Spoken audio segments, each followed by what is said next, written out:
Bem, então agora para a gente ir fechando essa parte da literatura, o que, que você, como você tem visto a produção da literária maranhense ou da nossa cultura? Ela está bem representada? É, você tem, acho que tem algum peso ainda nesse cenário nacional?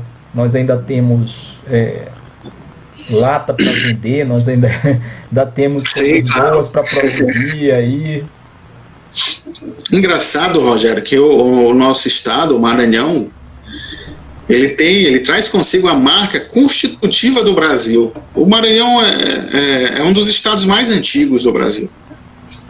Então ele viveu todo o processo colonial em toda a sua intensidade, né? Tá? Assim como as demais capitanias, as 12 capitanias, né, hereditárias, o Maranhão já estava lá, e foi um estado que viveu um esplendor no campo econômico em meados do século XVIII, XIX, com a produção de algodão, exatamente, açúcar, em nível mesmo de exportação. E isso trouxe consigo o crescimento de famílias, né, a abastança de famílias que, na expectativa de educar seus filhos, remetia-os à Europa, né, a Portugal, enfim, à França. Então essa nata, né, dessas famílias abastadas, que se tornou elite cultural e intelectual, que deu frutos, né, e fez com que o Maranhão fosse um estado reconhecido por esses frutos.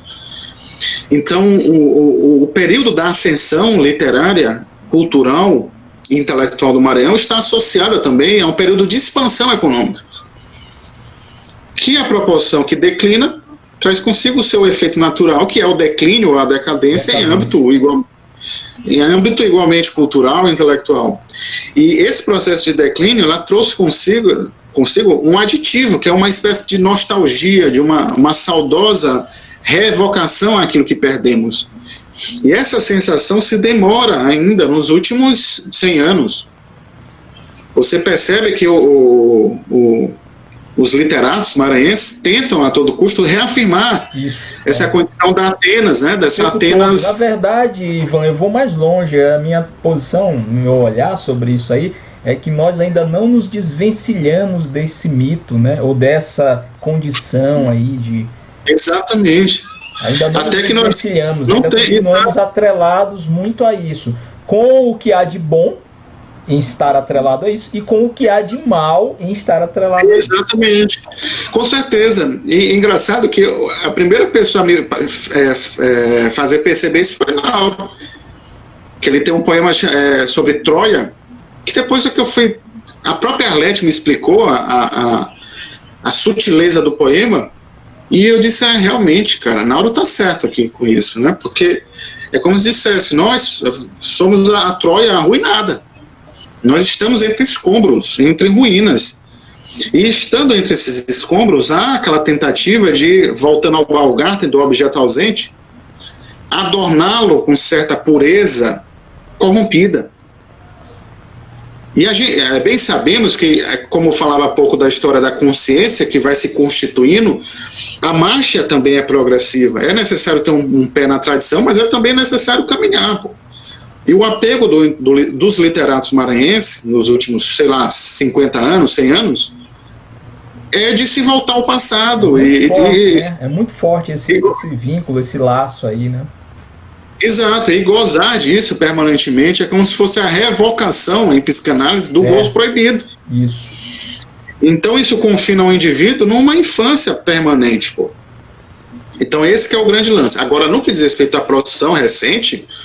Bom, nós temos grandes poetas e literatos. Você é um desses, e eu faço questão de reforçar isso publicamente, porque eu sei reconhecer e não tenho problema em reconhecer quem é melhor do que eu em certos aspectos, em certas searas, enfim, e você, de fato, é um poeta e tanto, e vale esse destaque aqui neste vídeo. Eu li entusiasticamente o teu livro, né? É uma obra e tanto, excepcional, assim como... acredito no potencial do Adonai, que eu acho um gênio, e eu sei que vai render e vai gerar bons frutos.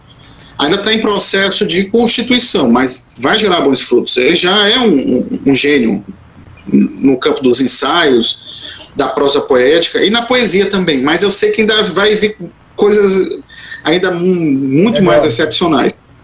Agora, além de vocês dois, eu reconheço o talento do Antônio Ailton, que eu acho um cara fora de série, um poeta e tanto, além de um grandíssimo ensaísta, né?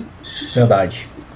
Nossa, paralelamente, uma pessoa que eu tenho um carinho muito especial por ele. Um cara e tanto, o cara escreve muito.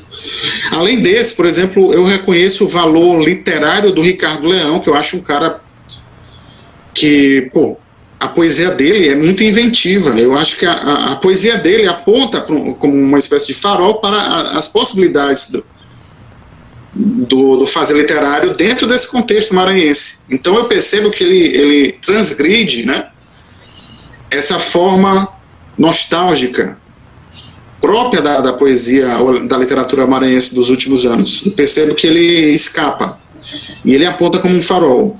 O professor Alberico também, eu acrescentaria, ele recentemente me entregou uma obra, que eu não sei se ele publicou porque eu tive que viajar, mas ele me entregou uma obra que eu penso que seja um divisor de águas no fazer literário maranhense, que tem ecos assim do Lawrence Stern, né? Uma coisa assim meio inventiva, híbrida, que concilia vários gêneros. Eu achei uma proposta muito interessante.